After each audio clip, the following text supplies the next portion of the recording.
I'm the weapon.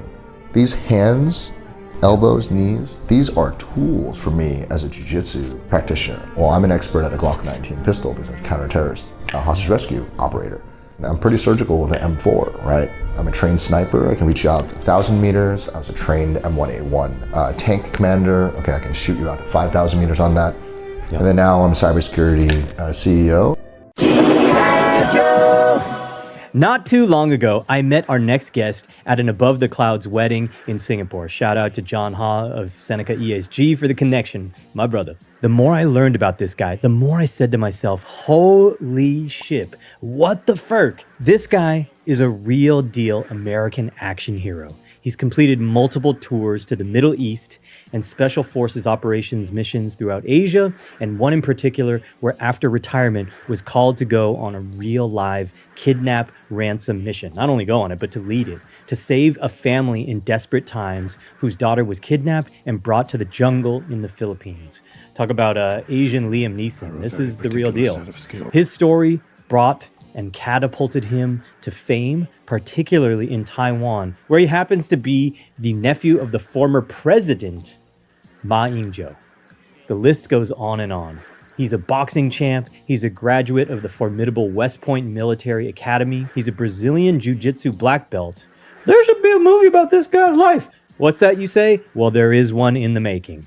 On Upgrade Me, we always promise to bring you the stories of global motivational leaders of industry, and this one over-delivers. The most amazing part about this man is not his resume or how he continues to motivate people in business and life, but how he continues to carry himself with dignity and with love, in spite of all that is insane in the world right now.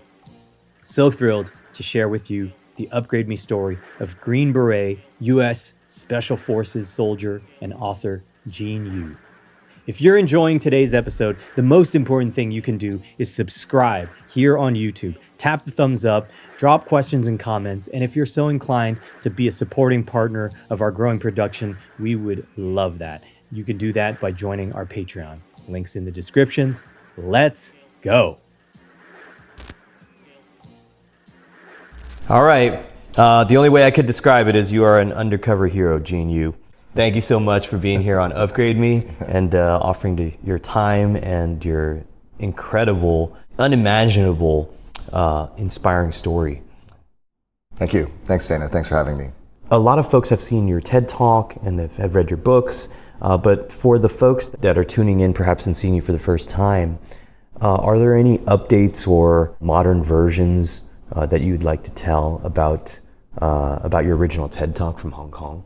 Yeah, I mean, I think if we're talking about the original TED Talk from Hong Kong, which is right after I'd gone in to help coordinate the rescue and exchange of Evelyn Chang, a kidnapped Taiwanese national, kidnapped by Abu Sayyaf Filipino terrorists from a Malaysian resort, Pom Pom Island.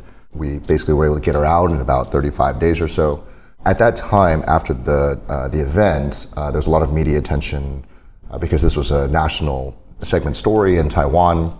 I'm the unknown at that time, the nephew of sitting President Ma Ying-jeou of Taiwan. So, as you might imagine, in Taiwan, the news media had just a feeding frenzy around the situation of just suddenly this famous Taiwanese captor coming back unexpectedly and having a American Special Forces nephew of the sitting President Ma Ying-jeou bring her back. You know, kind of hectic. I always joke around and call it my 15 minutes of boy band fame in Taiwan, right, when I was hanging out for a couple months after that, and people running out of cafes and restaurants to take pictures with me, and it was fun and flattering for a very short period of time. And as many things in the world, everybody moves on very quickly after that.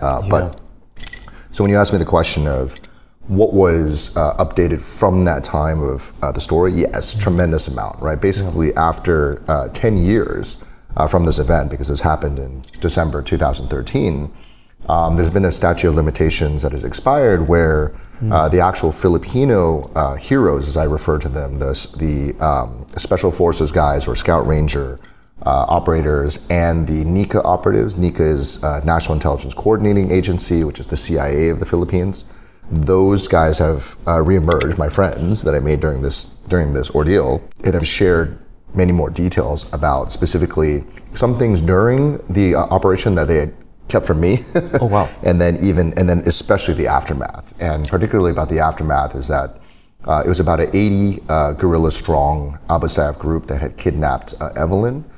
From the tracker device that we put into the exchange materials. The Scout Rangers were able to launch a series of raids immediately afterwards that essentially destroyed the entire group, right? Yeah. So I think that kind of caps off the spectacular nature of this kidnap and ransom exchange. I mean, you could tell the story very plainly in terms of that it being there was a ransom exchange and materials, et cetera, albeit with a Filipino Islamic terrorist group, not the typical kidnappers. And especially being transnational in a jungle and all this type of stuff. But the follow-on actions of actually taking out the group, I think that was probably the thing even that surprised me, learning 10 years later of how successful this mission was, and even accredited as one of the most successful operations ever against Abu Sayyaf in the last couple decades, right? And it's just funny, about how life works out that way in terms of all the dots connecting at the right time and all the pieces falling in the right place. Essentially now I look back and realize that Evelyn's role in all of this, how much it impacted things on a geopolitical scale in the southern Philippines, unbeknownst to all of us at that time. Right? Wow. Yeah. I guess given the kind of shift of leadership and the pundits that have come out through the media, a kind of a totalitarian sweep of evil is not completely out of the realm of possibilities in the Philippines. Yeah, no, definitely. I mean, it was an interesting time period for the Philippines that went through from 2013 as well with Rodrigo Duterte becoming president. Quite a bit of emphasis on plussing up and doubling the military's pay, right? Really increasing the capabilities down in the Mindanao region. Things have shifted again quite a bit, it seems like, with underneath the new regime. Long story short, this event, in an isolated manner, ended up becoming, something that even from what I understand, I actually just returned from the Philippines, was meeting with the heroes again over a weekend, just catching up. I see them maybe every couple of years or so. Yeah. And they're saying that since the book's release, a lot of senior military officers and intelligence folk didn't know about it still, right? Because the operation was conducted in a rogue manner. It was actually against orders that this was supposed to happen. It's not their job to go in and do kidnap and ransom exchanges. It was something literally, I can only speak to the generosity of the heroes and the big heart that they had, that they met me literally 5 to 7 days prior, heard my story and my pitch to seek for the help, and then they went in and did that, right? They put their lives on the line as well as their careers on the line because they're refuting direct orders not to support this mission. And because it was done successfully, nobody wanted to talk about it inside of the Philippine military or intelligence apparatus, and it just kind of got forgotten until now, a decade later. I feel a duty and responsibility to herald their heroic actions through telling this story. And I'm very proud of the fact that actually what little revenue proceeds has come from this book, for listeners, writing a book doesn't make you some multimillionaire. You need to be like a Michelle Obama to get paid, right? Right. So there, there's some cash that came around from it, but I basically funneled all of that back to these guys. I helped them for various causes of their choices, and even in terms of future employment, right? So. It was a way for me to tell the story and create essentially a vehicle that generated some type of cash, as well as told the story that I think is worthwhile objectively, is interesting and should be shared, but also right back into to their benefit, because they had never seen any dime or anything for what they had done, right? Really?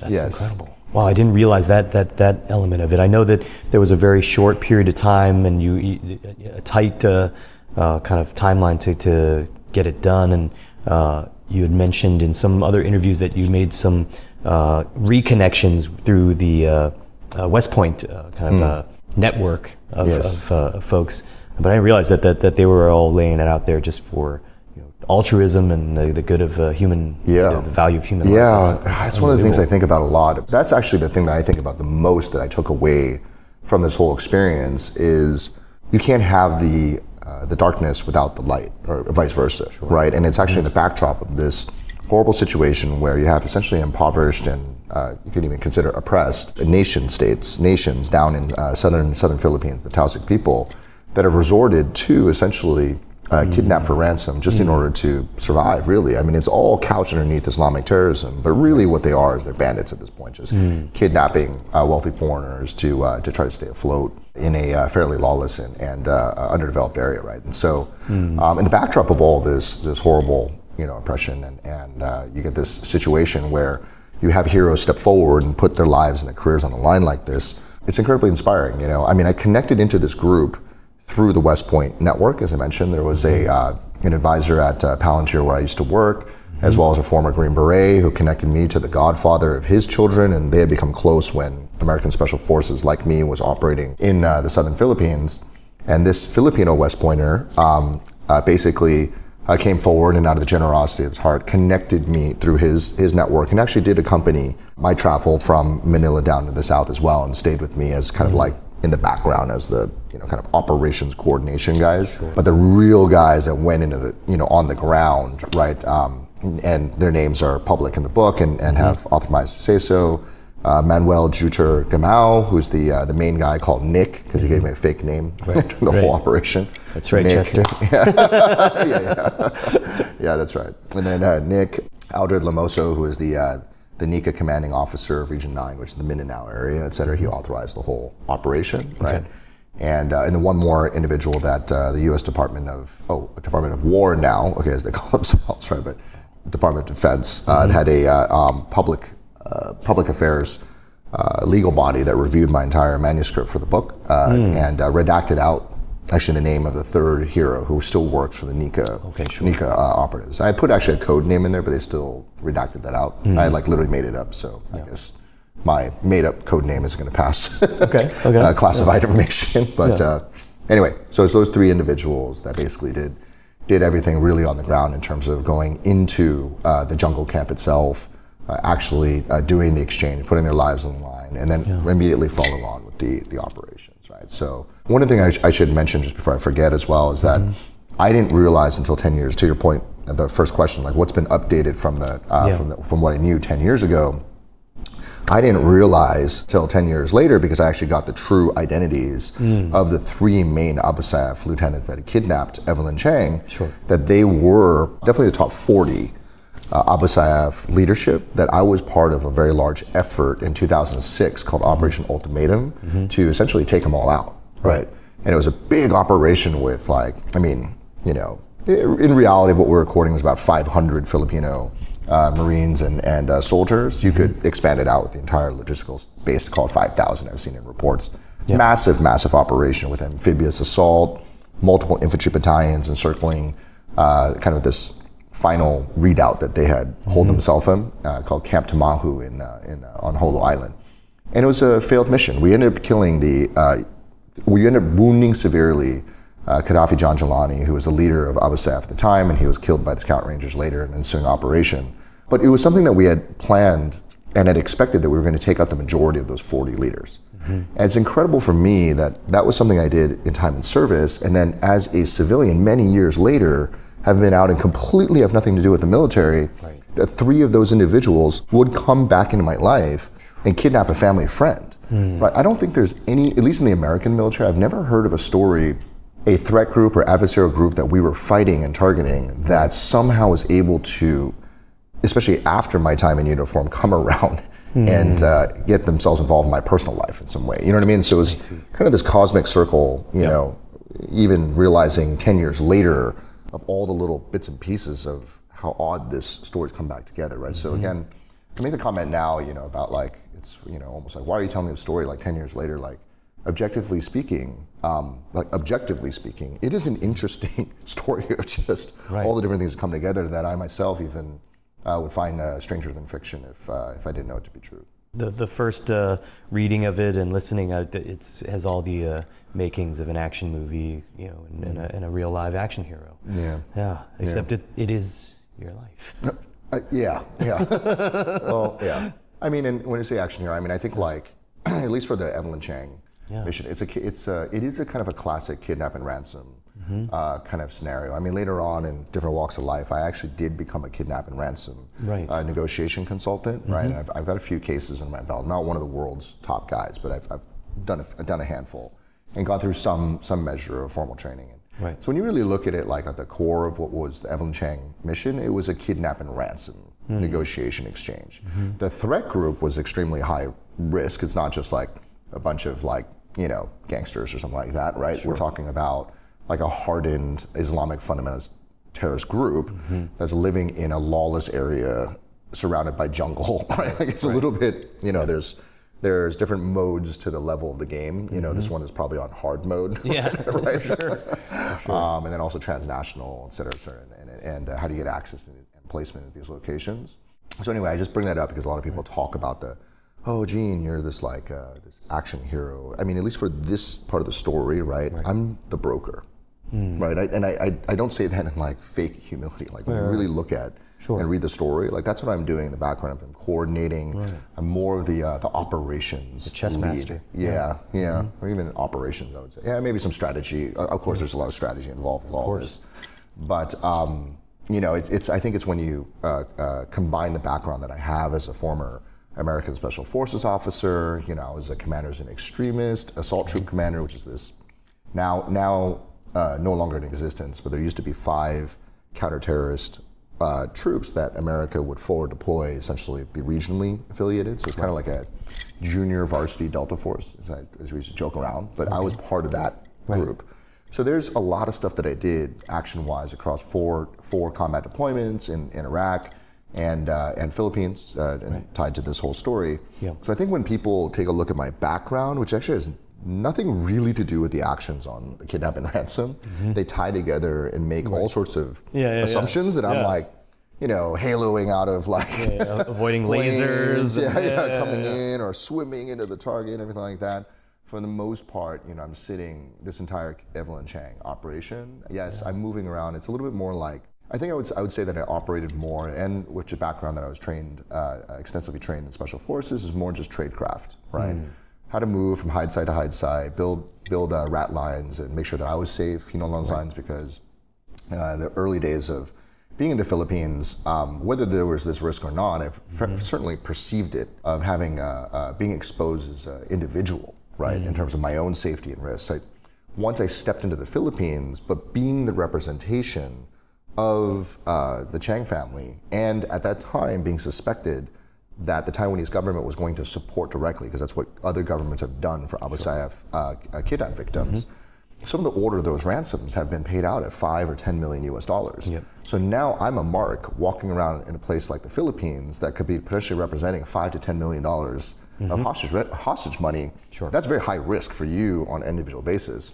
And this is a country where at least 10 years ago, the going rate for an assassin on a moped to come by was $100 US, right? That's the going rate, and so, this is a very vulnerable kind of position that I was in. And actually one of the things I talk about in my book as well is I didn't realize once I got in, and I was very embarrassed about this because I was never used to needing to worry about my own family status in any type of operations that I conducted while in the American Special Forces, right? It didn't matter to anyone that I was the nephew of the president of Taiwan, right? It has nothing to do with what I was doing in Kurdistan, Baghdad, even the southern Philippines.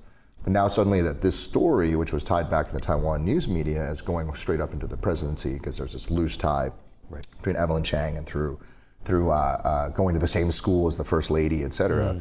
The whole story was tied as though it was a targeted kidnapping focused on the Taiwanese presidency.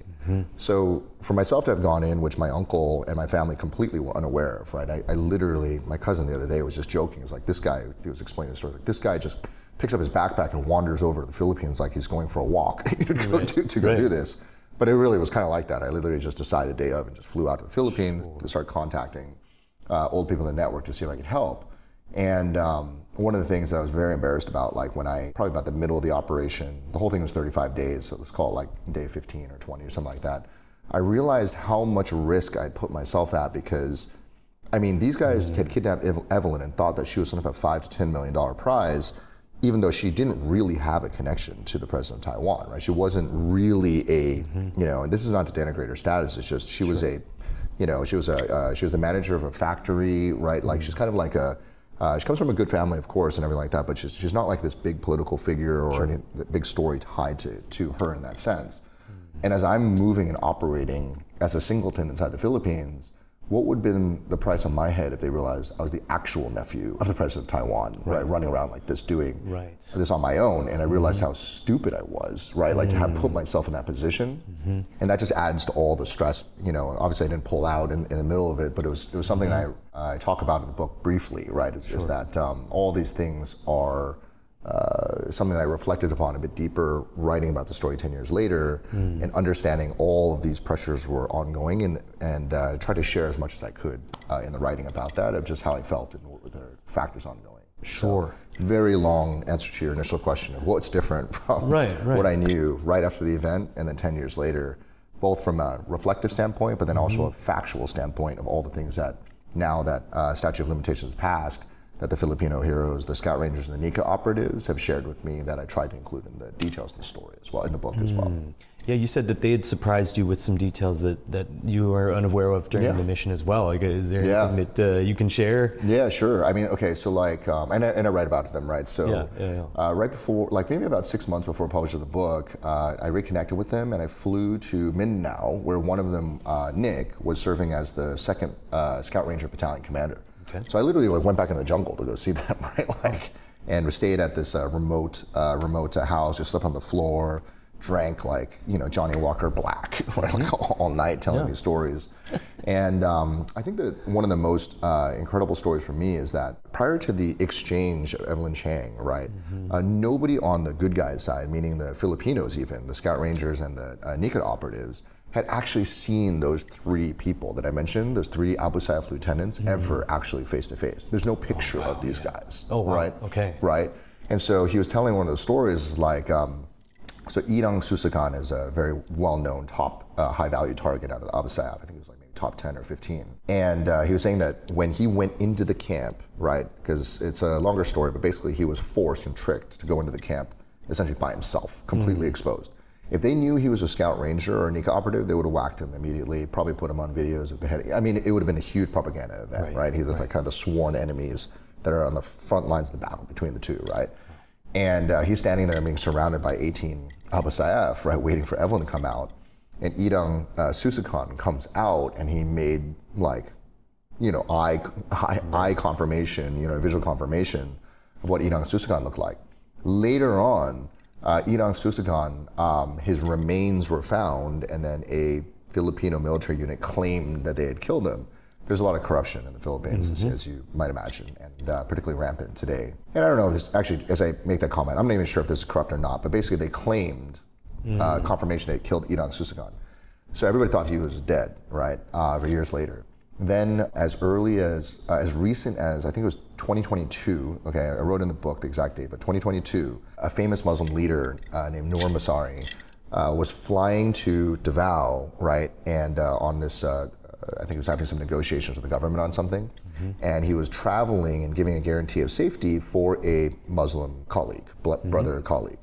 And Nick got some real-time photos of the flight and then saw that was Irang Susakan, because he was the only man alive who had ever positively identified Irang Susakan, right? Because he had actually, Irang Susakan, having no idea who Nick was, no suspicion that Evelyn Chang, a random Taiwanese people, would have friends connected this deep into Scout Rangers and Nika operatives, right? They just think they're just dealing with a bunch of Taiwanese and, I don't know, Filipino friend contact, random civilians, right, during the exchange. Actually identified himself as Irang Susakan to Nick in the exchange. He's like, hi, I don't know if he said, my name is Irang Susakan or something like that, but he definitely identified himself as such, and so Nick had positively identified him. So when he saw, now fast forward again 10 years, 2022, when he saw the photo real time of Irang Susakan flying alive, okay, he immediately flies to Davao to meet them, right, and basically arrests him, right? And he admits to his identity, right? And so, and then later details, I don't have any details on this, but he was basically killed, okay, in custody. I think that's one of the more fascinating things, right? It's like he would have gotten away with basically everybody thinking he was dead, right?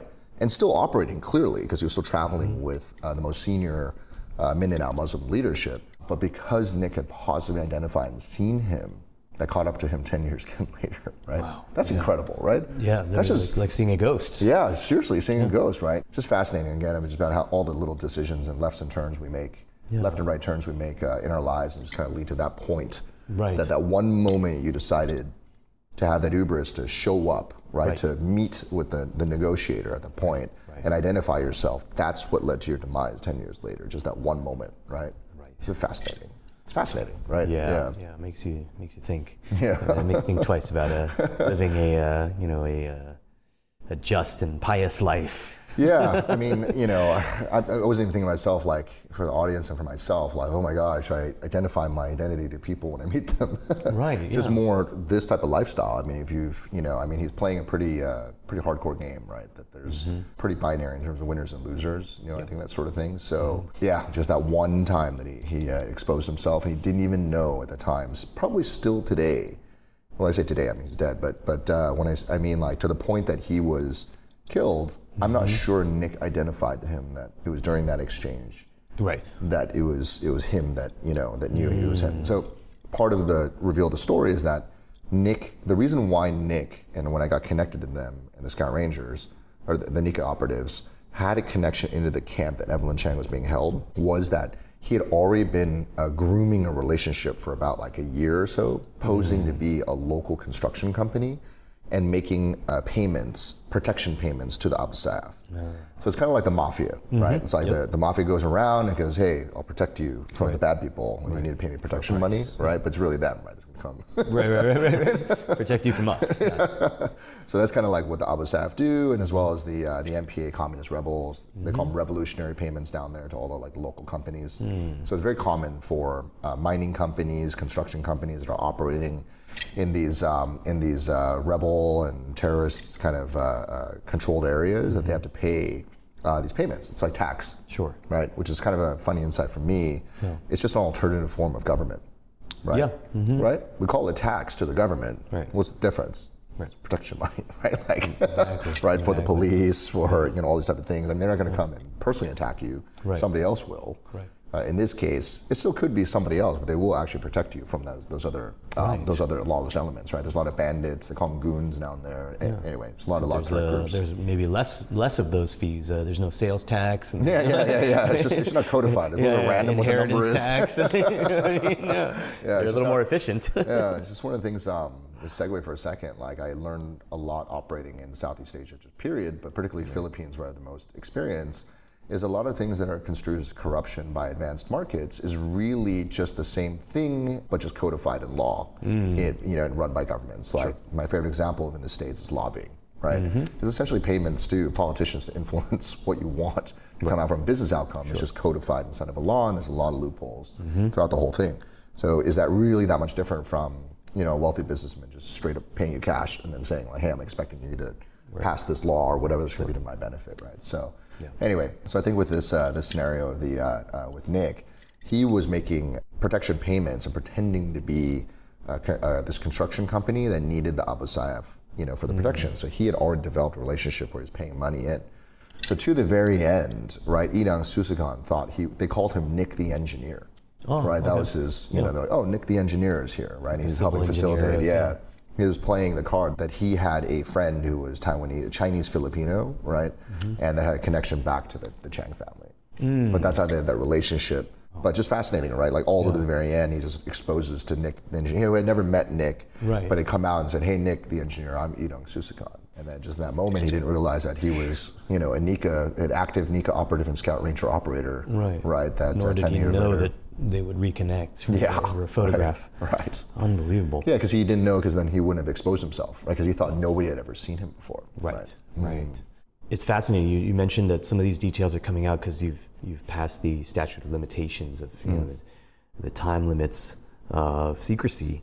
During your time in the U.S. Army, you were awarded 2 Bronze Stars, discharged with the rank of captain, selected for early promotion to major. You served tours in Iraq, in the Philippines, in Okinawa. Will we ever hear about those times? I touched upon them in my writing, right? I do have some, I think, interesting story for just being, probably if you looked at in any snapshot of my life, from 0 to 20, you never would have thought that I would become a special forces officer, and certainly not, to where I reached in terms of counterterrorism and reaching kind of a unique group inside of the Green Berets as well, right? There's less than 5% of all Green Berets end up serving in the Commanders and Extremist Force. I was just looking at pictures. I was back in California about a month ago, and one of my high school friends brought out a photo of us when I was in high school. And when I graduated high school, I was so skinny that I was literally 115 pounds. Wow. Right? And Okay. I have a late birthday, so I also had a growth spurt at West Point. Okay, so in this picture, I'm like 5'9" or 5'8", right? Right. And I'm like 115 pounds, right? I'm literally almost double that weight right now, right? And a couple other inches taller. And I was looking at the picture of myself, I was like, oh my God, like the person that the man that ended up growing up into being physically could have eaten that gene. You know what I mean? Like it's just so different in terms of like the profile of where I'd come up, particularly being Asian American, right? And that's not exactly the path that people typically go, right?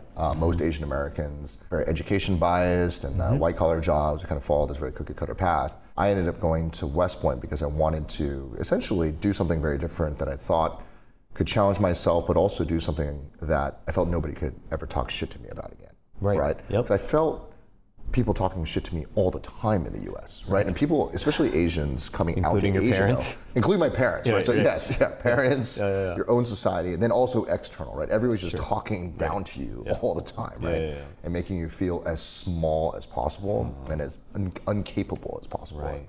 Or incapable. So I felt this huge chip on my shoulder, and I didn't talk about this much in my writing because Michael Jordan talks about it so much in The Last Dance, and I didn't want to sound like I was copying, right? But I took everything extremely personal, right?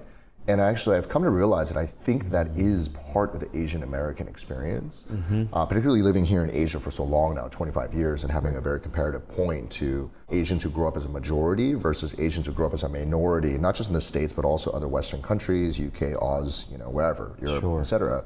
Is that I think we tend to overperform, right, as a minority because we all have these huge chips on our shoulders from people constantly telling us that we're weak, we're small, we're this and that. We all end up taking that very personally in our own ways and use it as fuel to go and overachieve, right? Sometimes to our own detriment, right? Because it overstretches us, stresses us out. We have very, very stressful lives. When you look at the overall performance by all measures, I mean, let's just use Asian Americans. I mean, completely outperforming, right, as a group. And I think that for me manifested just not as much in the academic sense. I'm reasonably academic, but I ended up pushing in a different direction towards the military because if there's any one institution, which is even being challenged today with what's going on, but if there's one institution historically in the United States that is universally respected, at least post-Vietnam War, is the military, right? It's apolitical and a completely apolitical institution that is just grounded on values of duty, honor, and country that are unassailable, right? And so particularly going to West Point, most famous and greatest military academy in the world, how hard it is to get in, but I always make the case how hard it is to get out, to actually graduate. I knew that if I could make it through that for the rest of my life, that there was something that I could stand to that nobody could look down and talk shit to me again about, right? And so that's how I kind of embodied that spirit. And truth be told, I'm very proud of, I'm wearing my West Point ring right now, right? I'm very proud of that, and to be honest, I've never heard anyone say anything about West Point. Not because I'm challenging you, like, hey, come talk, try to talk smack to me about West Point. Not even the Ann Arbor guys? The Annapolis guys? Yeah, Annapolis, so it's not, when there's riffing back and forth, it's constantly right at the top, right? Yeah, but it's like friendly rivalry joking. It's not like actually like I think that place sucks. Right. You guys don't know what you're doing. It's not like actually you suck, right? It's more just some friendly ribbing back and forth. And then you kind of have the Air Force Academy on the side trying to get in the conversation, but not really. I'm starting to tease them a little bit as well. It's a thing that I'm incredibly proud of, and just making that decision then, as I talk about sometimes with friends from home as well, it's like, as an older man now, right, you realize when people ahead of you are kind of really emphasizing how important this decision you're making when you're young, right? I really see it now because it's like making that decision, and if you're just like looking at the canvas that you're walking upon of life, right? That was a major left turn in a direction that you can never really come back to the right side of the canvas again. not fully, I've been trying, right? But you never fully make it all the way back. It's just such a radical turn to go to West Point versus Berkeley, whatever you're going to do, right? In a kind of the normal path, right? Sure. In terms of like going to university, college, et cetera, it was an incredible monumental decision that I really didn't realize the gravity until many decades later, right? Yeah. There's a lot of things that you've said just now that I want to unpack gradually as we go along. But one thing that just stuck with me is the idea of windfalls, right? And until just moments ago, I hadn't realized the implication and the gravity of a potential negative windfall as well. Right? How one small decision could have a giant pitfall at the end of it as well. Oh, absolutely. I mean, like one of the things I talk about in my writing as well is that, look, there was about 1,200, if I recall correctly, 1,200 cadets that started with us at registration day, the famed first day at West Point. You check in for Beast, which is the boot camp at the beginning of the summer. Yep. And we graduated roughly about 900. Okay. That's the stats. Generally, my classmates and I, like when I ask around, everybody thinks it's this. I don't have the official numbers. Yeah. That's a lot of people that didn't make it along the way. You know what I mean? 300, right?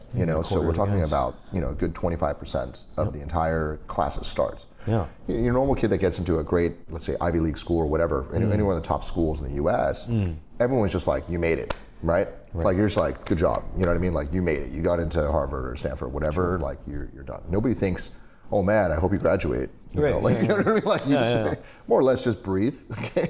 Right? Go to class. Yeah. You're going to graduate, right? Right. That's not the case at West Point. Yep. Like you need to actually pass extremely difficult challenges across both academic domains, but also military training, physical, and then there's also this all-encompassing honor code where a cadet may not lie, cheat, or steal, nor tolerate those who do, and a lot of people get kicked out on honor. Okay, there's a zero tolerance for it, right? So those are the four things that kind of encompass everything, and I would argue that the honor code was the most important across all of it. When people say talk about down, like a negative windfall, right, of those cases, right? I mean, the thing is like, as I share with people, is don't shed a tear for those 300, right, that didn't make it. I mean, our class was the class of 9/11. Right, we graduated in 2001, and the United States went to war for 20 straight years. Yep. Right, and there's not a single classmate of mine that doesn't have wounds from that, right, whether mental or physical, and a lot that didn't make it through by the wayside. There's more suicides right now from the global war on terror than KIA, and it continues mounting every single year. And so, especially when I talk to young kids these days, oh, that's so cool, you were in combat and everything like that. Hey, bro. Be careful what you wish for. You know what I mean? It's not all roses and everything on this side. It can look like there's a lot of glory and everything, but there's a lot of scars on the face and back underneath that you carry going forward, right? So everything's a trade-off, in that side. I mean, again, I wouldn't trade the experience for anything. I can't anyway. What's the point of belaboring and spending a lot of time regretting those decisions? And obviously, they've formed who I am today as an entrepreneur, as a businessman, just in general, as a man in terms of how I approach life. Yep. But you're right. I mean, everything is a trade, right? I don't know if there's any truly arbitrage decisions out there that you make in life that is only upside. Right. You know what I mean? You're always trading your time, your effort, your energy, right? Your soul in some ways, in some sense. There's some downside to everything. Oh yeah, absolutely. So, one of the reasons I jumped at the opportunity to get on an airplane and see you, besides just the fantastic story, is that our audiences are following motivational leaders of industries around the world. So we've had people that are UFC champions, undefeated kickboxing champions. We've had Olympians. We've had the former CEO of Goldman Sachs, like all these different kind of high flyers. Different types of lunatics that perhaps come from these scars that you mentioned and end up overperforming. But along the way, they find their road, whether it's life hacks or it's practice and regiment, just figuring out something that other people don't see along the way. And we're here to kind of uncover those life hacks, those motivational stories, give people something to appreciate and to hope for. So thank you for being here and sharing your time and your motivational stories and your strategies. I had a couple simple questions that came to mind right away, knowing what I know about you and your history. To start off with are, what do you do to ramp up and what do you do to calm down in life? I mean, I think like one aspect is maybe resting, right? Like, just get, you know what I mean? Properly. Like resting properly, right? Charging the batteries. I think that's really important. I don't think I've done a great job of that, being a founder and CEO the last 10 years. Very volatile, early stage startups, gone through a lot of pivots. But I would say that if I were to take on a massive challenge today, and especially because I'm on the back end of having pushed very hard for 10 years, I would say rest is extremely important. You know, I know that when I am able to take a step back and really disconnect and regroup, right? I want to get to this place where I'm bored, right? Yeah. Right, because then I start having that itch where it's like, I gotta I feel like I need to burst out of it up. Right? I need to like really come out of my shell because there's so much energy bursting out of me, right? And I think for me, it's about the rest aspect in terms of if I were to say about ramping up. Yeah. Moreover, I would say that how about sustaining, right? Because I think that once you start going on a hard charging path, right? I think what separates a lot of the men from the boys, so to speak, is who can endure, right? Yep. I think it's less about those bursts of sprints, you know, of spikes of performance, but rather who can last the distance, right? Grit, right? And those attributes of being able to hold the line all the way through and maintain that pace. That's where I really see, at least in what minor successes I've had in my life, where I've been able to separate myself from the chaff, right? Is that I'm able to endure longer, right? And how do I endure longer, right? I mean, one is, of course, is reminding yourselves each day of what is the mission that you took on, right? Right. You have to believe in your mission, man. You know, and that's got to be very clearly defined, right? Sure. Yep. If that's not clear for you, I'm not sure how you could possibly endure, especially when times are going to get hard, which they're going to, right? And cast self-doubt, imposter syndrome, all these little things. But if that mission is clear for you, and also making sure that the underlying core values that you're going to operate off of, right, that will allow you to have a blueprint, okay, or a map to follow, especially when the decision ahead of you looks unclear, right, is to fall back to those values and understand I'm choosing loyalty, I'm choosing duty, I'm choosing honor, okay? In any of these situations, no matter how it looks in terms of the pain that I might feel, at least I follow the code, right, that I've outlined. So these are the two things for me in terms of mission and then the values, right, on a very broad perspective of making sure that you can sustain, right, and last the distance and the amount of endurance you need to try to get to the finish line, right? My dad always tells me, and I love this life learning, you know, a lesson learned that he imparted upon me, but he says it's not about how it started or even about how it went along the way. It's about how you closed. Right? It's all about the close, right? The finish, right? For sure. So, you know, I think I've observed in my life a lot of really talented people get wrapped around the axle and discouraged when along the way it's not as perfect or as smooth or as elegant as they wanted it to be. Sure. And they lose heart and then they quit, right? You can literally see it in their eyes, the competitive fire like dissipate. Right. Those are the times that I see that where, for myself at least, that I'm able to make great gains against competition because for whatever reason, maybe I'm just shameless. I'm okay with all that egg on my face. I can continue forward, right? Wow. For the most part, I've been able to hit that final mark on the finish line. Right? Absolutely, golden. So when I listen to music or I see a stage production these days, I can't unsee the technical side of things, the music, the production, the way it's composed, the way the stage is set out, you know, where they're placing, you know, items to get the effect that's happening, the building blocks, right, of the art form itself and the production. When you watch combat movies or combat sports, what do you see? Interesting. Well, let me start with combat sports since because you touched upon UFC fighters and all that for your audience. So briefly, I did compete at the national level in college for boxing, right? Yeah, awesome. So I was the West Point Brigade Open Boxing Champion, which won me a spot on I think we were ranked like 3rd in the country at the time. How much did you weigh at that point? Yeah, I was the middleweed fighter, 156. Oh, wow, nice. Yeah, that's ideal. Yeah. I'm like 210 now. Wow, okay. Yeah, I was a sprightly young 20-year-old kid at the time and fought around the country, right, and stuff like that.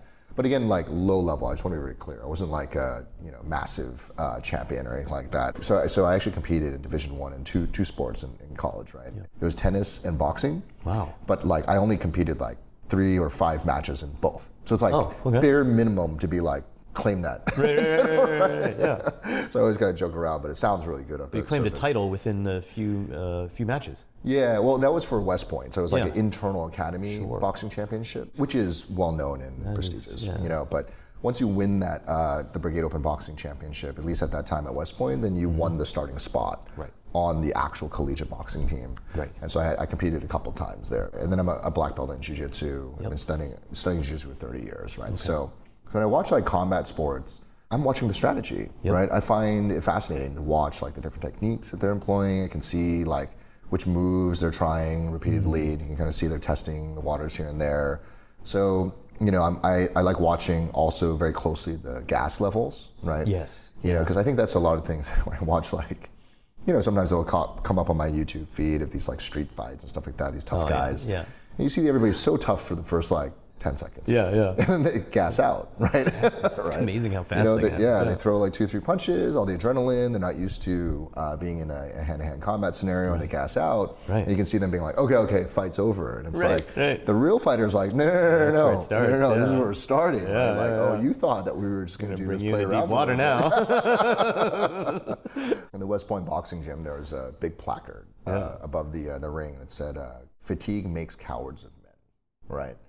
And I love that because it's so true. Like when if you're out of shape and you got in the ring and then you didn't want to be in there anymore, but there's still like, you know, maybe still 2 more minutes in the round, you became like the weakest person. Like you became you know, you thought you were brave, you're the opposite of brave to the point. You're just like running for your life, you know, like, and you're so tired you can't even move, you know. I had my first experience with BJJ this year with a buddy who's from the UFC.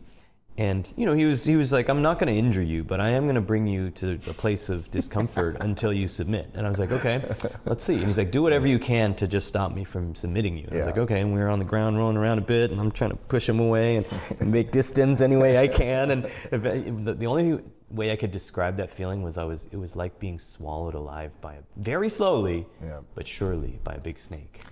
Just little movements under my back on the ground, and like then all of a sudden a little turn. There wasn't any big sudden jarring thing. It was just little movements. I feel the fingers move. I'm like, oh god, like I know this is inevitable, but it's like invasive. It probably felt very invasive as well, right? Yeah. So I did one more analogy to see if this resonates with you. It sounds like your friend, by the way, is very nice to you. Okay, in terms of how he approached. Sure. But another feeling is like it's like you're wrestling with an octopus in the ocean, right? And you just got all sorts of limbs coming around and wrapping into things, you know, because if somebody has really just decided to smash you, right, and take you into deep waters, it'll feel like you can't breathe, right? Because there was a lot of that as well. Yeah. So that's a very uncomfortable feeling, pelvis right? To pelvis weight that I've not experienced either. It is quite a feeling. But by the way, so you know, like even as I'm a shadow. I always joke around. I'm a shadow of the man that I used to be. I'm 46. You know, I can barely keep up with young bucks. But even as a black belt, you know, very skilled. So for the most part, can hold my own very, very well. But there are there's levels to the game with black belts as well, right? And a young competitive, or even my age, but much more skilled black belt can make me feel like a white belt like that, just like that. Right? I mean, a person even half my size can take me to deep water and make me feel like I'm drowning with an octopus again. Right? The octopus feeling, I always make the analogy because, you know, while a novice grappler will come in and probably actually only be thinking about using his hands. He won't even be thinking about his feet, let alone, right? But a black belt is not just using his hands, he's also using his forearms, he's using his elbow, he's using his knees, he's using his feet, he's using his ankles, hips, even in certain moves using the head and the chin to put your chin in places, right? Like, you know what I mean? So to feel like an octopus is fighting you because literally the jiu-jitsu black belt or senior practitioner is using probably 10 to 12 different limbs and points, you know, to grapple with you while you're using two, right? And so anyway, just kind of sharing about that. I'm very passionate about jiu-jitsu. I use a lot of jiu-jitsu lessons learned applied to my business today at Black Panda, the strategy that I've gone forward in cybersecurity with cybersecurity insurance, what we've done across the region. I talk about it a lot inside of the company as well in terms of, for example, I'm rambling a little bit, but if you just bear with me. So one of my favorite quotes from both boxing, tennis, and jiu-jitsu, which are my three primary sports that I've essentially now I look back, kind of dedicated my youth to, right? Timing beats speed, right? Precision beats power, and leverage beats strength. right? So if I talk about precision beats power, all three of these principles, by the way, apply in all three of these individual sports, Absolutely. right? Two being combat, one being, I don't know what you call that, Racket the net sport, sport, yeah. So timing beats speed. I like this one particularly for boxing, right? So you watch combat sports, right? You know the punch where the Conor McGregor, what's his name? Jose Aldo. Jose Aldo, right? Yep. Gosh. Jose Aldo. On the map, yeah. Right, he's coming forward on the punch, right? Yep. Overreaching on that hook. Right. Conor's even moving back, but just throws a small punch, right? But the timing of it, because his body weight is coming forward, right? The timing of it is just that much more impactful, right? Force equals mass times acceleration. But it's not necessarily needs to come from you. It's about the timing of his head moving forward in a very violent action that caused that KO power, right? Yep. So timing beats speed. Precision beats power. I like this one for tennis, right? Yeah. And especially as an older player now, for sure. right? Yeah. I see these guys still, I'm playing like other old men too, right? And just like trying to rip their serve, rip the shot and everything like that. Man, it's not about the power, man. It's about where you place the ball. Right. Yeah. You know what I mean? And especially at our age, we can't really run very fast. You know what I mean? So it's like I don't hit the ball very hard anymore, and but I control it. If you chase me, I'll run pretty fast. And if they place it well, I'm just like, good job. You know, like I don't really run over there anymore. But you know, precision beats power as well, right? Or the precision of the punch, hitting the exact right spot, you know, on the chin, you know, or on the temple or whatever, blah blah. And then last one is very jiu-jitsu focused. Leverage beating strength, right? A very, very small individual, if applying all of the power of their hips, spine, and body strength on a small body part like the shoulder or the elbow of a much larger individual, they can rip it out to the point that this person can never use it. But if they went straight on strength in terms of maybe arm strength on arm strength, there's nothing there, right? So leverage beats strength as well. So I think about these three principles all the time in business strategy, what we're doing operations, what we're doing in terms of making moves, when do we go to new markets, when do we try new products, you know, when do we try like moving forward with this partner versus, you know, this customer, whatever trade-offs we're trying to make. I'm always thinking about that in terms of timing beats speed, precision beats power, and leverage beats strength. Yeah. Speaking of those principles, how do you process and relate to love while being aware of all that is fractured in the world? Oh my God, that was such a left field question. You know, because there's leverage, there's negotiation, there's all those things that you just mentioned. Accuracy, there's timing. When you're in your relationships, right? Your most intimate and most valuable relationships. Like, and you know, coming from a place where you've seen so much and experienced so much. How can you allow yourself to still, you know, see and negotiate love and navigate love? And oh man, that is such a hard question, man. Like I do, and I mean, it makes me self-introspective. Like, do I navigate that? And number one, do I navigate it at all, let alone well, right? Because the assumption of the question is that I'm navigating it well, right? Yeah. You know, I think like probably one of the hardest things that I've encountered in terms of my life and always trying to push the envelope is that I do leave behind relationships as deep as maybe I would have liked them to have been. You know what I mean? I think that I'm very fortunate. So we're talking about trade-offs earlier in the conversation, right? Yep. I've lived in 7 countries in the last 25 years, right? We've talked earlier, you're an expat as well. You know, it's very exciting to live in new places, and we both probably are the same profile where like if right now we had to go to a completely new city, it doesn't frighten us to go into a country that you don't speak the language, know anyone, etc. I'll just go and make a new community, right? Yeah. You know what I mean? Like we've done it figure out the before lever repeatedly, points, right? Figure out where the patterns are and where things are going. There's like an unofficial playbook, an SOP, right, in your head about how to do this. Yep. And I'm very happy that I've had very meaningful friendships and relationships in the 7 countries that I've lived outside of the United States as an adult and worked across the Asia region. Yeah. It's a bit sad, of course, that you don't get to spend the amount of time that you would have loved to put in those relationships, right, these friendships, if you had just stayed in that one place, right? So sometimes I'm envious. I'm still very close with my friends back home in California and family there as well. And I'm always a bit regretful as I see their community and society like growing together, and now the next generation of the children, like I'm arm's length, right? I'm a, you know, I think I'm still part of that. I have a card holding member of that group.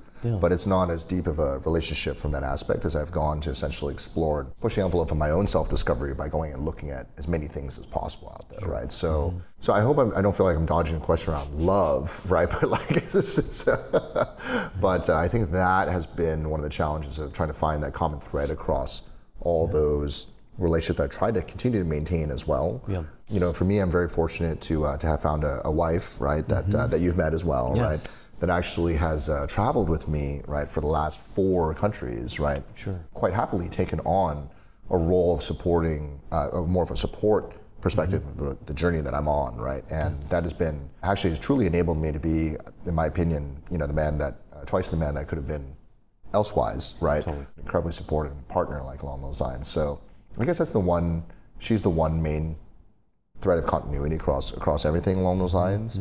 And then everything else has been, as I can kind of come around to and kind of refresh, you know, from time to time. I mean, I would say that one aspect of Fantastic Friends that you only see maybe once or twice a year is that each get together is incredibly fun and meaningful because there's so much information to catch up on, right? For sure. There's no like small stuff to be covering, right? It's like big stuff that's come around, and then also having very deep introspective conversations about life and what we've learned over the last 6 months. It may have felt like a question out of left field, but it was more a question about dynamics in life, right? Like a lot of people you mentioned, you know, former colleagues and people you work, you know, you trained together with, and you were in, you know, literally in the trenches together. Like some of them weren't able to navigate the gravity of the things they saw. They weren't able to re-assimilate into society, right? And for you to come out and be such a well-adjusted person that, you know, the first time I met you with our buddy John, you know, you're very open and very, you know, you're a loving person, right? And that's given all the things that you've seen and experienced, I was just curious, like, how are you able to see past all of the ugliness? Got it. Okay, so you weren't asking me like my views on romance and love. Well, it's like, you know, not the greatest fighters aren't always the greatest husbands, right? Like, you know what I mean? No, like, for sure. Yeah. I mean, the whole thing, like, I'm a fighter, not a lover. Exactly. You know, little quote, comes you know, from somewhere, and right? all that type of stuff, right?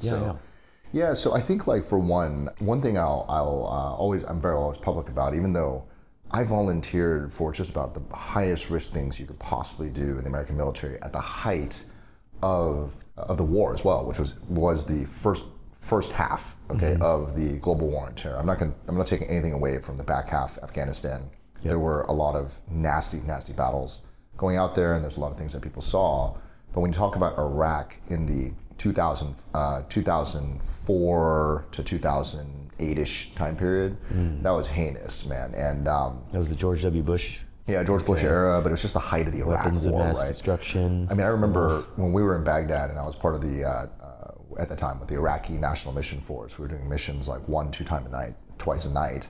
There were 288 attacks in Baghdad every single day, meaning like suicide bombs, like full-on insurgent raids, you know, on police stations or locations, etc. It was heinous. So even though I saw and went, you know, and volunteered on the highest risk things you could possibly do in American Special Forces, all said and told, I didn't see that much, you know what I mean, compared to my contemporaries, right? Like, relatively speaking, you know what I mean? I'm very proud of the fact that in over 100 ground combat missions that I led, like actual raids of capture and kill missions, I've only had 2 Americans wounded underneath my command, okay? I can't say the same about our foreign counterparts, right? You know, KIAs and plenty of wounded on that side, but at least for the Green Berets, only 2 wounded. And so, you know, across 4 combat deployments like that, I mean, the Philippines is kind of like combat light because we're in the back, you know, in the operation centers. But Iraq and Kurdistan, we were on the front lines every single night outside the wire, right? And I mentioned this, and not again to denigrate other veterans, but, you know, especially being out in the civilian world now, you know, you're running a lot of folk who are, oh, that guy's a combat veteran, you know, blah, blah, blah. And then you go and find out what he did, and he's like, oh, I was in the green zone, I'm like a journalist. Right. You know, it's like, okay, replacing look, batteries in the remote controls or whatever. No disrespect, cool, that was your job, right? But, you know, there's levels to this of what we were doing, right? It's very, very, very different, right? So I think I was very lucky in that sense that I never saw anything massively traumatic. At least that didn't register to me that would be something that would impact me forever along those lines.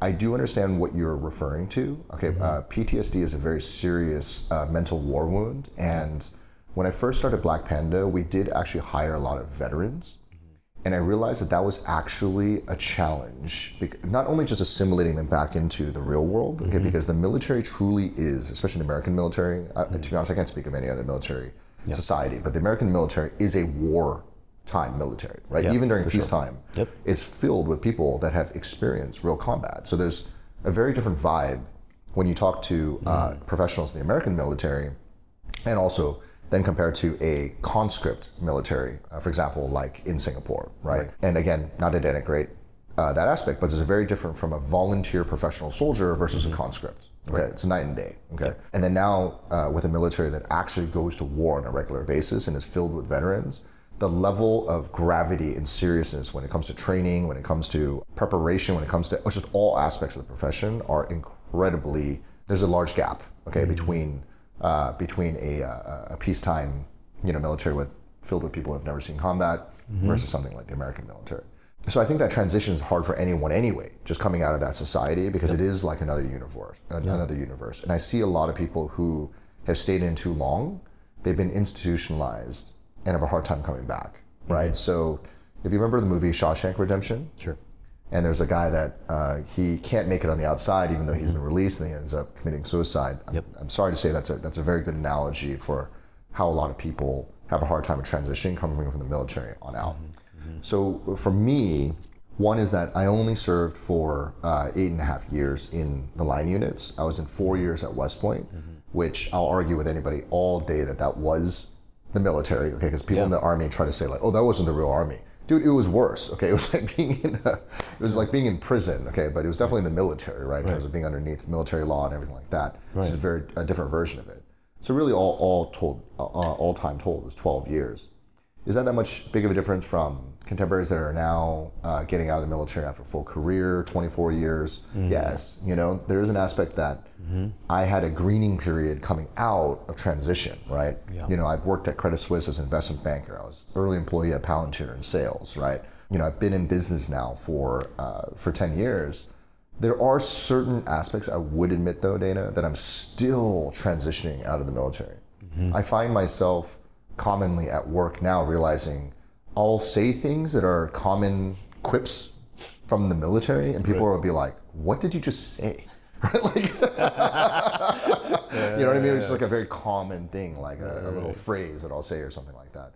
Coffee meetup at 0600. Yeah, no, I don't say things like that. I'll say things like, you can kind of pick up the meaning, but like, especially with staff that English is second language, you just see them just like, I realize just totally go over their head. Like, for example, I'll be like, hey, they come up with some, maybe some ideas being discussed, and be like, hey, let's not polish that turd and call it gold. Okay? Yeah. Like, meaning like, hey, we don't need to like dress that up. Like, let's just call it what it is. It's a turd. Okay?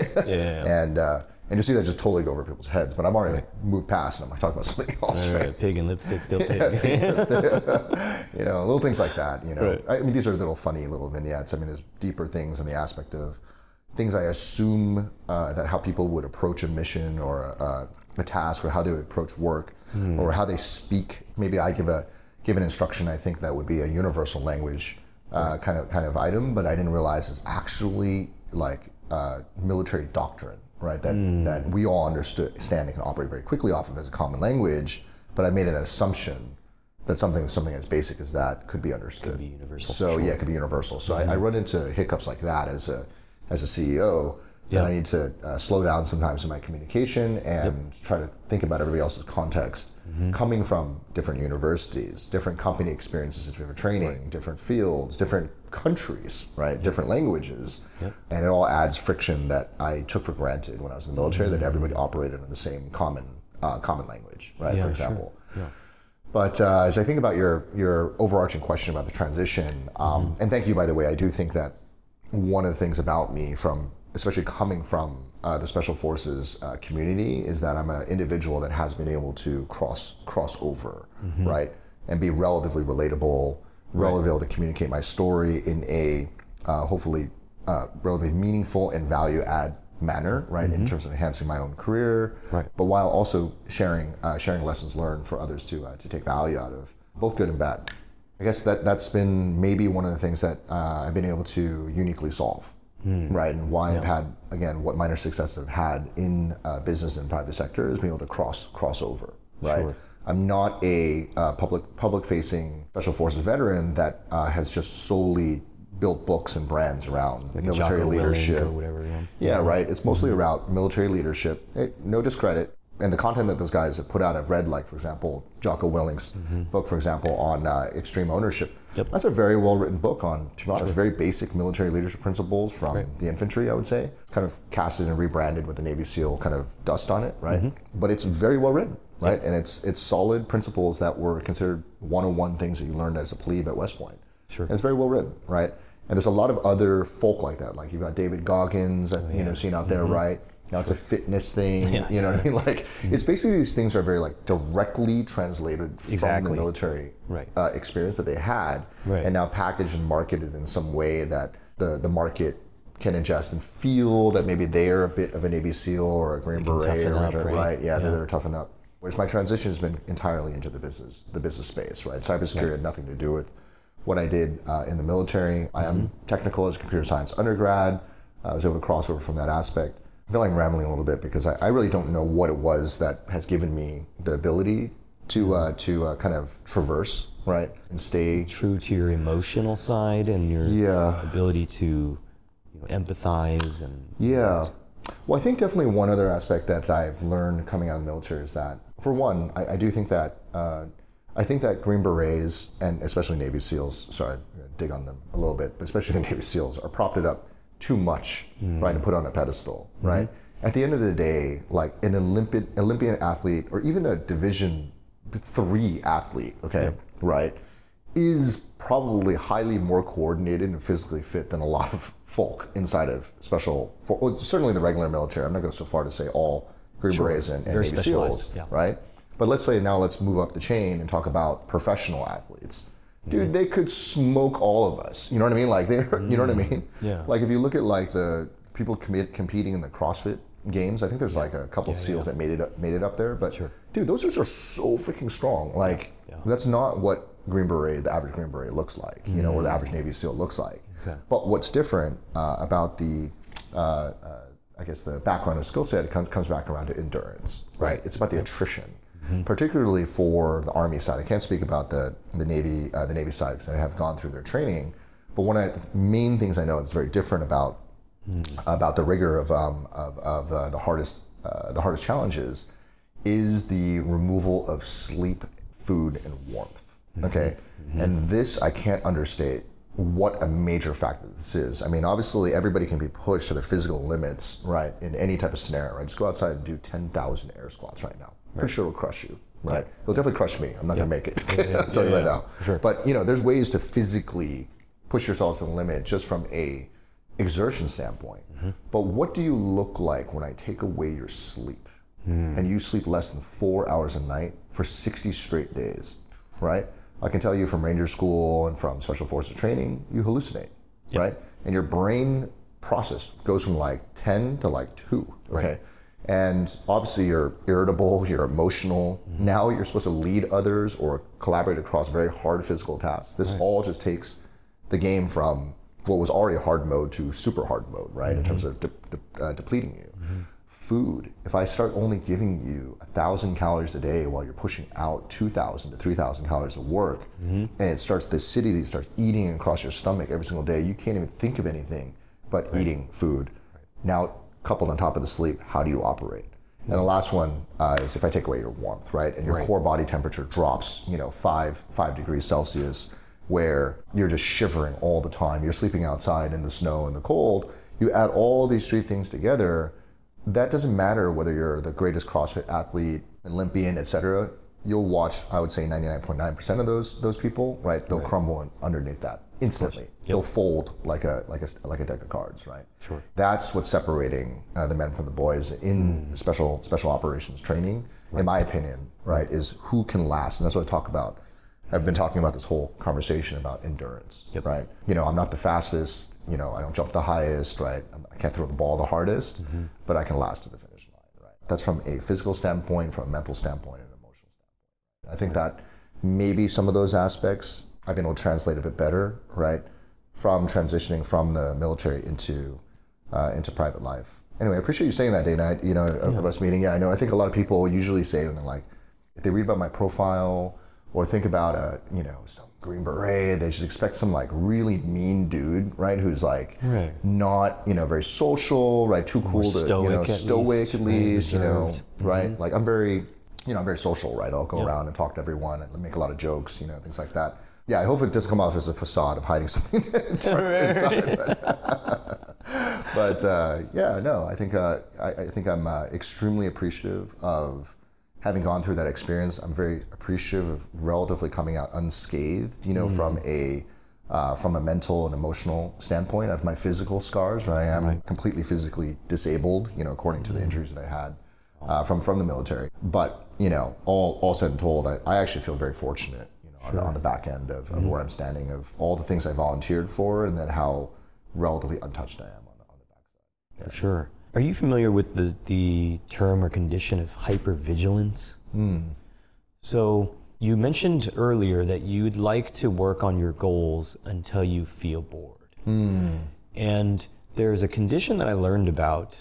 I can easily profess that I've not experienced nearly the unthinkable physical and mental challenges that have been your training in your real life. But during COVID, I did end up living on a mountain, mostly by myself in Japan for almost 2 years. Oh, wow, cool. And it did entail, at times, looking for supplies and maximizing daylight and, dealing with, just the solitude of being alone for months at a time and not seeing other people. And one of the things that I developed as a result is what I can only describe after reading a lot of different things, is this hypervigilance, where two things happened. After I came back, got it back into China, and eventually was able to visit my family in the States, I became very sensitive to light because I was forcing myself every day to get up as soon as there was any break of daylight, because I needed to carry oil and chop wood, and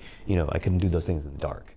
So to this day, as soon as there's light, I could be out drinking with you until 4:59. But if that sun starts creeping over the horizon at 5 a.m., I'm up. It's very, very difficult for me to go back down after that. That's one thing, and the other is that perch, that kind of proverbial perch that you've mentioned, in terms of like working on your goal until you feel bored.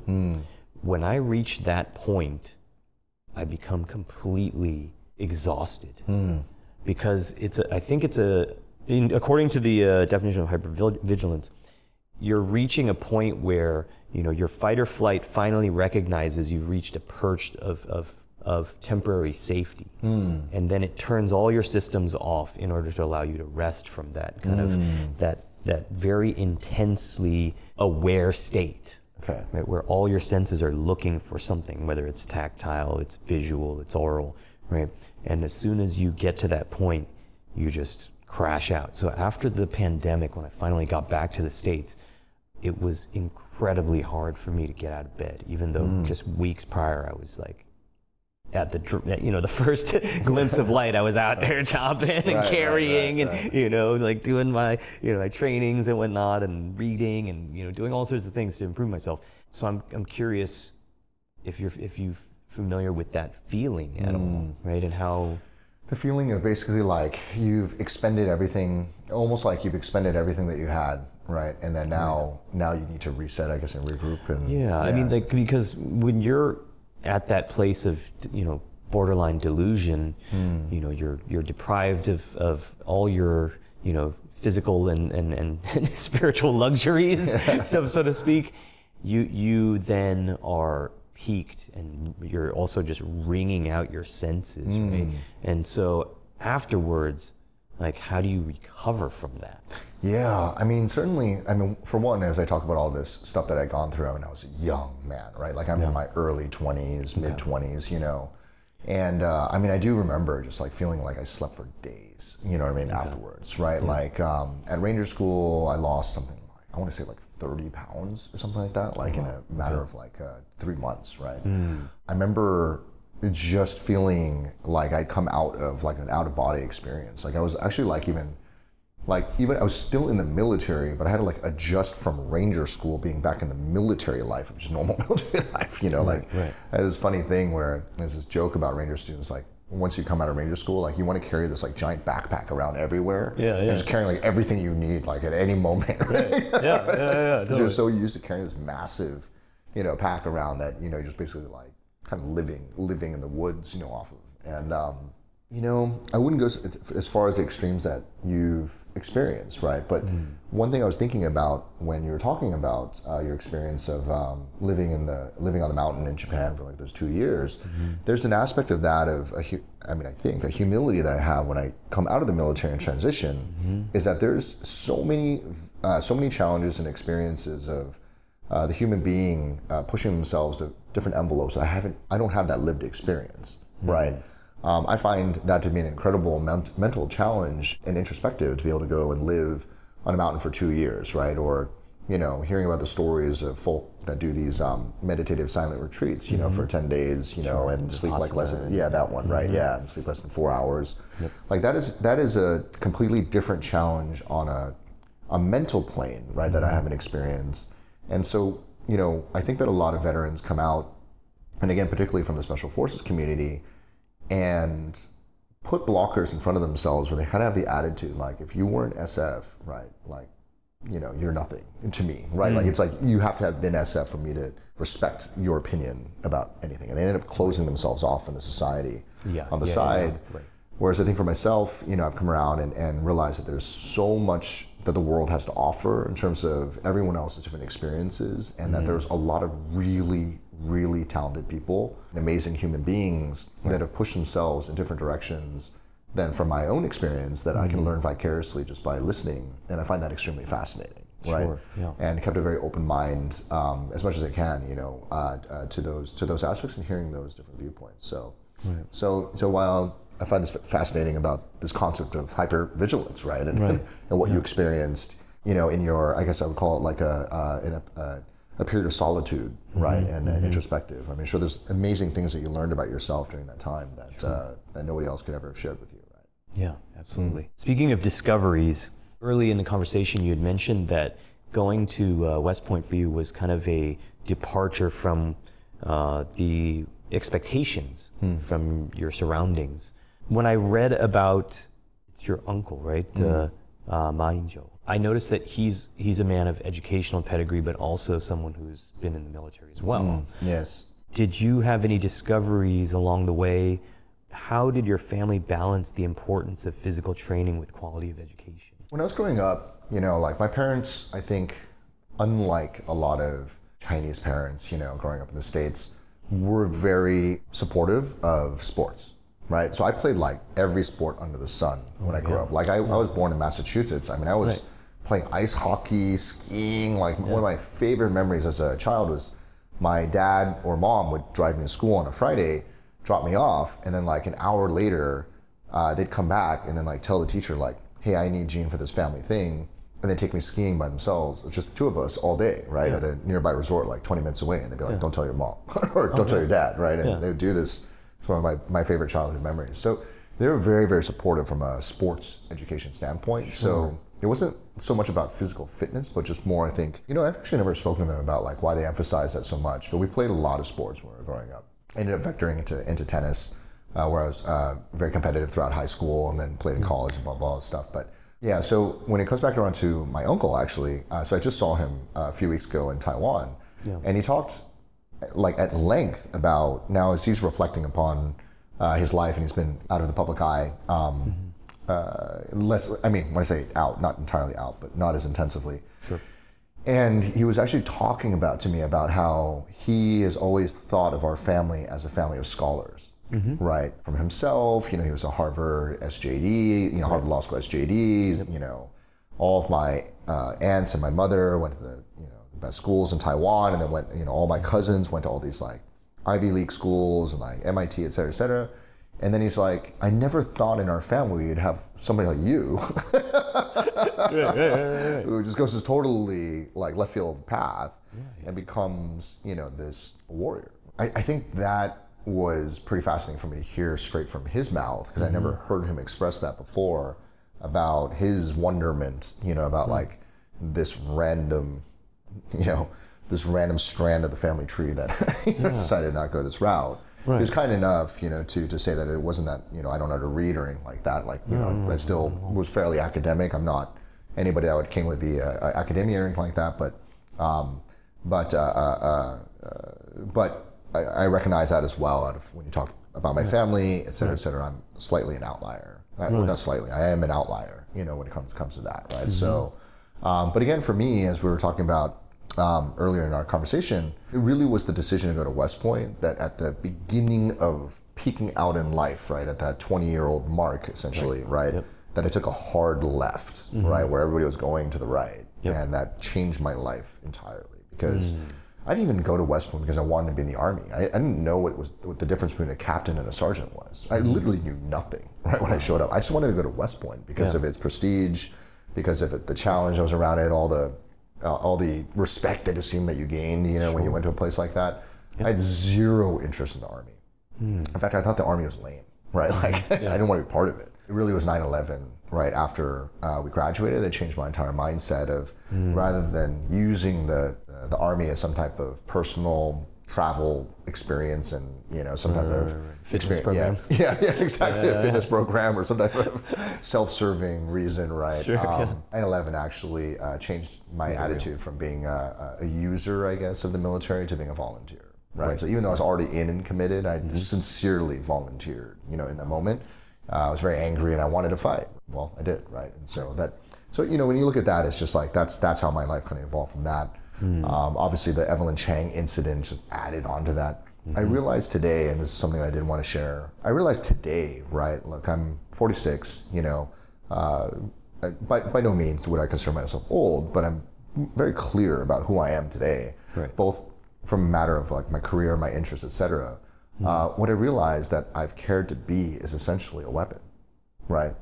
And whether that hopefully for good, right, in general. But one of the things that we talk a lot about in special forces is like in the regular military, they always tell you, don't call your rifle a gun. That's a weapon, right? They literally like haze you about it, right? Like that's a weapon because you have to, always make sure you're taking care of it and keeping positive control. But once you get into special forces, they're like, that's a gun. That's not a weapon. You're the weapon, right? That's just a tool, right? In fact, let's extend that all out, right? From close in body, right? I'm the weapon. These hands, elbows, knees, these are tools for me as a jiu-jitsu practitioner. These hands are just tools from that. I now exchange my range of lethality a little bit further, about maybe 1 meter out when it comes to boxing. I don't kick very well, but let's say kicking further out. Now as we get into the 10-meter range, well, I'm an expert at a Glock 19 pistol because I was a counter-terrorist hostage rescue operator. Go further out into 300 meters, and I'm pretty surgical with an M4, right? I'm a trained sniper. I can reach out 1,000 meters. I was a trained M1A1 tank commander. Okay, I can shoot you out at 5,000 meters on that. And then now I'm a cybersecurity CEO, and I extend my lethality through digits, right? Every molecule of the universe. So the idea is inculcating that mindset and that attitude that you're the weapon, right? Your mind is the weapon, right? And it kind of ties back again to the Evelyn Chang bit of like, they're like, why did you think that you could just go in there and then just do it? It's like, because I'm the weapon, right? I'll figure it out when I get there, right? So, like a sense of deep premonitions as well. When you're that young, you kind of will almost anything to happen. So I don't know what's going to happen for me at Black Panda in the next 5 years or so. The company is doing quite well after this 10 years. We're growing very, very fast. That's cool. Like I'm fortunate, in my life to have again done certain things that I don't need that validation of the success of this company, but it's clear in my life that somehow I've gone down the road and identified at my core that what I do in terms of a career, what I do with my time is that I'm a warrior, right? I fight. That's just what I do. That's just what my interests have led me to, right? Across whether it be martial arts, whether it be military, whether it be now in the digital domain. And I do find security fascinating from that aspect, and that my role in the world is hopefully to protect others, right? That are need my help in that arena, right? And there's a sense of purpose with that. I write in my book that I've learned in my life that businessmen are motivated by money, politicians are motivated by power, but warriors are motivated by neither of these things, right? Warriors are motivated by honor, right? And so to whatever extent, as we were talking earlier about, if I can find that mission, Justice, right? The mission, right, that makes sense to me along those lines, I can put all of my heart behind, all my energy behind, then I think that that aspect is can get me to a place where, you know, my time is well spent and a life worth living, right? Yeah, absolutely. We're rounding the final corner here. No pun intended, given that we're here for Singapore's F1 weekend. But I wanted to show you a couple clips and just get your shoot from the hip reaction, and we'll close out from there. So, short, quick answers. Just your first reaction. Okay. I don't know who you are. He's so cool. If you were looking for ransom, I can tell you I don't have money. But what I do have are a very particular set of skills. Skills I've acquired over My initial reaction is super cool line, always makes me laugh. People do compare like my story to that. That's not what I said to anyone. It's not how I view myself. Right. Okay. But yeah, super cool character. He plays basically the most badass characters in every movie, if you really think about it. Yeah. There's a movie, he basically punches a wolf in the face in one of his movies. He's always playing like the most badass character. In a way, maybe he's playing himself. Yeah, exactly. Some of those actors, they get casted for a reason. Right? I think we've covered a bit of this already, but... Get it! 18! Moving, son! Get it! I've actually never watched David Goggins before. I've heard about him. Yeah. I knew he was like this hardcore, ultra endurance athlete, right? And then he was Navy SEAL. But I think, if I correct me wrong, I don't think he ever went to combat. So he's like a peacetime Navy SEAL in wartime, but they just somehow never deployed. But then has built this whole brand around this incredible endurance kind of brand. And his bodily transformation. Yeah, body transformation. His kind of rise from a very tumultuous, abusive childhood into being like a hardened productivity machine. And by the way, I don't want to take anything away from him on that. I just find him fascinating in the story of this era, because most public military figures have a lot of combat experience, right? And that's part of the thing they're kind of trading on in terms of the lessons learned from it. So it's incredible. the brand value. Yeah, it's incredible what he's created right around that. And obviously he's an extremely highly motivated and driven individual. And more than me, man. Like, I'm really happy I get in the gym like 2 or 3 times a week for like, But he and you possess the same characteristic that you mentioned in terms of being able to finish and will yourself across the line, right? Yeah. I immediately thought of this one when I knew we were going to sit down. Coming to push you. No one's coming to tell you to turn the TV off. No one's coming to tell you to get out the door and exercise. Nobody's coming to tell you to apply for that job that you've always dreamt about. Nobody's coming to write the business plan for you. It's up to you. And because you're only ever going to do the things that you feel like doing right now or that feel good right now, unless you understand that you've got to parent yourself, you got to push yourself. Yeah, I like that. I like that aspect of having to parent yourself, right? Yeah. So I think a lot of us, even as adults, I mean, in a way, we still think of ourselves as kids, right? Kind of waiting for somebody to tell you what to do sometimes, you know? And I like that. It's like you have to parent yourself. That kind of resonated with me a little bit there. Yeah. So anyway. All right. What about this right here? This Asian G.I. Joe FBI agent. I think my reaction to that is that guy really Asian? That guy looks like a... Yeah, looks like Ben Stiller a little bit. You know, right? it's like, you know, it's the whole thing, like, nothing to take away from half Asian, but sometimes you see like a character come up on TV and he's like just maybe like a quarter Asian, and everyone's like, oh, look at that Asian guy, and like all the representation. Yeah. A little bit different, man. Like, you know, that guy doesn't look Asian to me. That guy looks a good price. The guy looks Greek. Right? Yeah. He's got a little Ben Stiller vibe. Like, he looks maybe even Middle Eastern. Yep. Yeah. So I wouldn't mind mentioning something that people think I made a figurine of myself, okay? Because there is a little figurine running around on the internet, and I did not make a figurine of myself. Okay. That just is an unintended consequence. Yeah, just for the record, there's a toy figurine company that approached me, and they're like, "Hey, look, were interested in making a figurine of you, Yeah. right? It was a Taiwanese guy, so you know, it was a larger kind of base of support from Taiwan, obviously with the story. And it wasn't a successful production, so there's only like maybe 100 of them out there. He gave me one, so I have like one in my house. Well, as it turns out, we have no. Oh shit! You're about to scare me, man. But it is like it. I mean, I would say that I was impressed with the quality when I made it. Like I have this scar on my neck from this emergency spinal surgery I had from jiu-jitsu. And I mean, they like put the scar on the figurine. You know what I mean? It put my cauliflower in there. You know, it's crazy. He just took all like internet photos and made something that looked. So anyways, real to life. I really want to point out because my friends from home always tease me incessantly. Why did you make a figurine of yourself? I didn't personally go and like, you know what I mean? Who does that, man? Spent years of my life to make this happen, to bring this to fruition. Yeah, exactly. I was like, who does that? And they're like, you would do that. You like, did no, I wouldn't. Like, what the That's awesome. Yeah. So what song or mantra gets you through your toughest moments? Oh, you know what? I actually, so my favorite artist is Jack Johnson. Oh, yeah. Okay. Yeah, so I first heard him in Okinawa. There was a bunch of like these burger joints right on the beach. Yeah. I remember hearing him for the first time. They just played incessantly. And so I'd always listen to Jack Johnson before I went on missions. Wow. Right? So you always have like about like maybe an hour where after the last mission brief happens and everybody just kind of goes to their own little corners. Like my Kurds and the Iraqis, they would always start a fire and they would sing together. Right, like getting ready for battle. Right, it's kind of interesting. It's like I liked watching them. Like it's kind of cool. Like you can imagine for like thousands of years, like their ancestors, like that's what they did before they would battle. Well, Americans, like everyone just goes off to their own corner, puts in their headphones, go do their own thing. Right. I would always listen to Jack Johnson. Right, and just try to stay calm, you know, and think about like the water, you know, Okinawa and everything like that. And, but isn't he kind of rocking?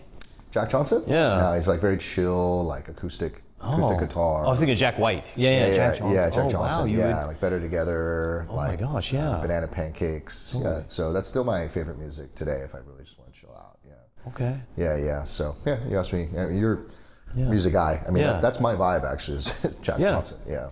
So. Exactly. He's just constantly de-escalating a bit. Yeah, de-escalating. Yeah, it's probably I run a little bit too hot. You know, so I always need things to like be cool me down. So my final question is that what leadership quality do you feel that everyone should learn today? I think I would encapsulate, and I talk about this a lot in my own company, is the concept of sincerity. Okay, and I don't mean like being nice. Okay, because again, everybody has different definitions of this word. Sure.